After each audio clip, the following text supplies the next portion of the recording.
Hey y'all, I'm Sharon with Southern Bella Home. Thank you for coming by to see me today. Today's video is going to be a little bit different. I'm going to do my best to keep it together and not get emotional, but I just kind of want to talk to you from my heart today.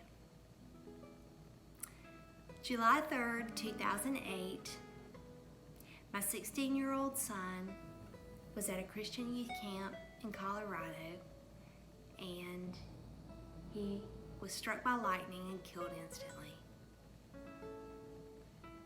My life was changed forever, and 1 year ago today is when I first shared that story with the world here on YouTube. 1 year exactly today. Ironically, I am about to reach my 1,000 subscriber mark today. I'm just maybe 30 subscribers away. And I find that very poignant and ironic that a YouTube channel that I started because I wanted to share my heart, a mother's heart, about losing a son, to encourage those women who may have lost children, husbands, sisters or brothers, parents. I just wanted to encourage you and give you hope that life will go on. It will be forever changed, but that it can go on. And that was a year ago today. So 1 year ago, I opened up my heart and made a very, I call it the ugly cry. I made the ugly cry video, and it was very raw, and I really made that video for a lot of my family and friends, and it was the 10-year mark. Today is the 11-year mark. And I wanted people to know how I was doing, how the family was doing, how we were handling loss and divorce and remarriage and all of the things that God has brought us through since Landon went home to be with him. Today, I really didn't want to do this video. I'll just be honest with you. I really didn't want to go there. It's hard. It's still hard, y'all. I'm a mama, and you just love your babies, right? Y'all know that. But I want to tell you that God has used this platform. I've gotten emails and messages from all over the world in the last year. And the things that people have opened up to me and told me, the stories that they have shared with me, they've broken my heart. They've warmed my heart. They have caused me to pray for those sweet people. And so many of you expressed condolences to me and said that you pray for me. And some of you, my story rang true with you. And I just wanted to tell you today, thank you. Thank you for your support of my channel. Because of your support, you've made me realize that God is allowing me to continue to hope and dream and aspire to things and to enjoy the bounty that He blesses us with, new mercies every day. My 970, I guess now, subscribers, to you, I just want to express sincere gratitude. Thank you. Thank you for coming in and walking into our home, taking a look around at what we're doing out in the garden, in the kitchen, the tours, whatever it is that we share with you. You're so kind. You've been wonderful, and you've given this heart a boost that you may not realize. And I just wanted to say thank you today. And I just wanted to tell you that this little YouTube channel 1,000 subscribers may not be a big deal to many people, but to this girl, it means a lot. During the past year, some of the things that the Lord has allowed us to accomplish: the YouTube channel growth. We finally got my blog up and running.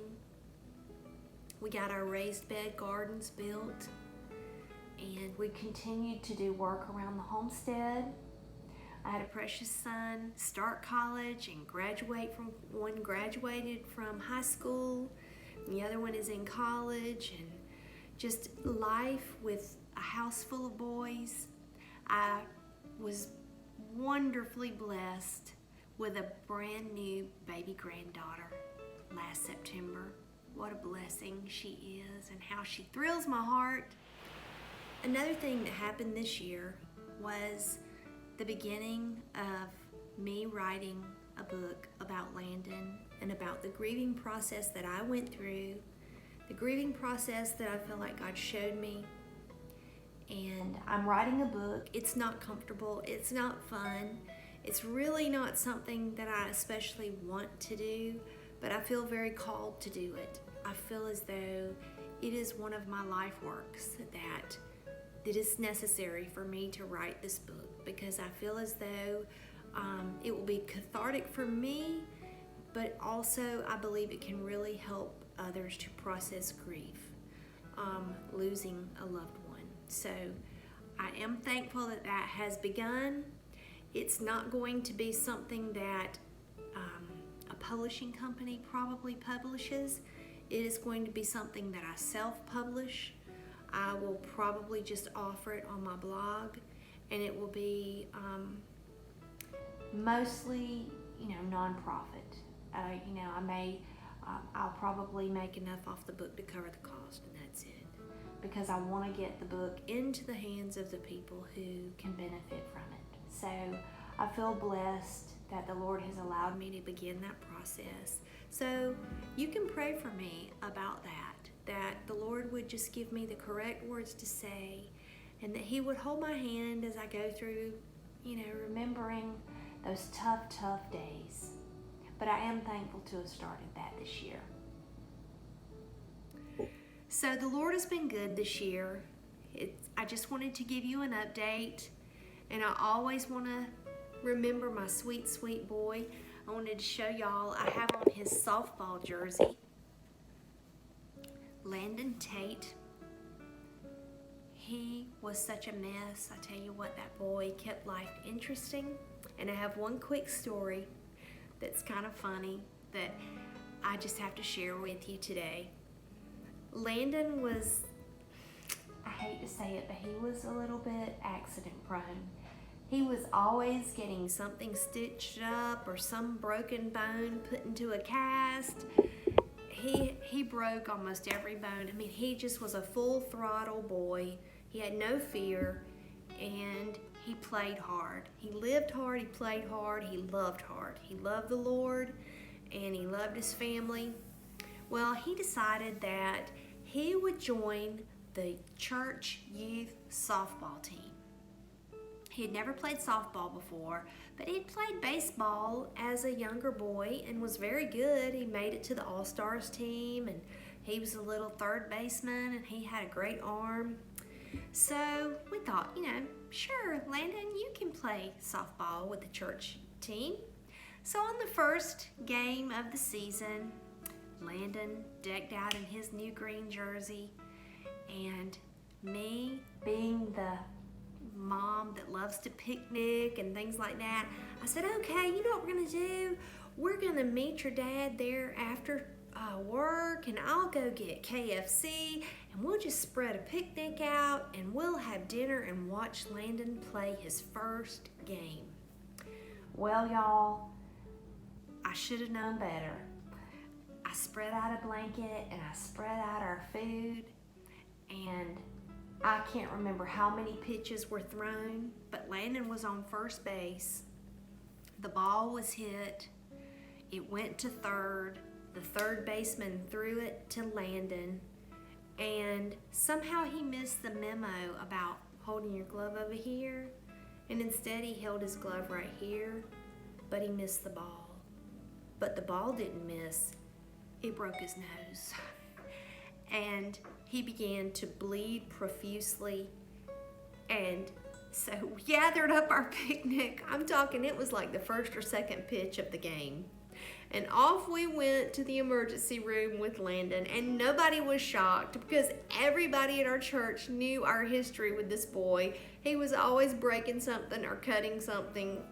That resulted in plastic surgery, and the first time he went to Colorado, he had a big old bumpy nose where his nose had been freshly broken.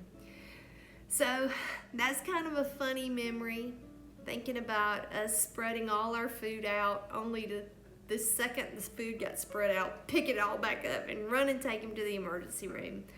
But you know, those of you who have boys, you know life is interesting with boys. And my sweet Landon Tate, we called him Tater. Tater kept life interesting. And I miss him so. I love him so. His family misses him, but we're so thankful that we had him for a little while. And that's all I want to talk to you about today. Just covering the bases for what's going on in the past year. Thanking you all for your support of our YouTube channel. I'll be back on track with anything having to do with home and homesteading in the next video. Thank you all for watching, and if you enjoy our channel, I'd love it if you subscribe. Thank you again, and we'll be talking to you soon.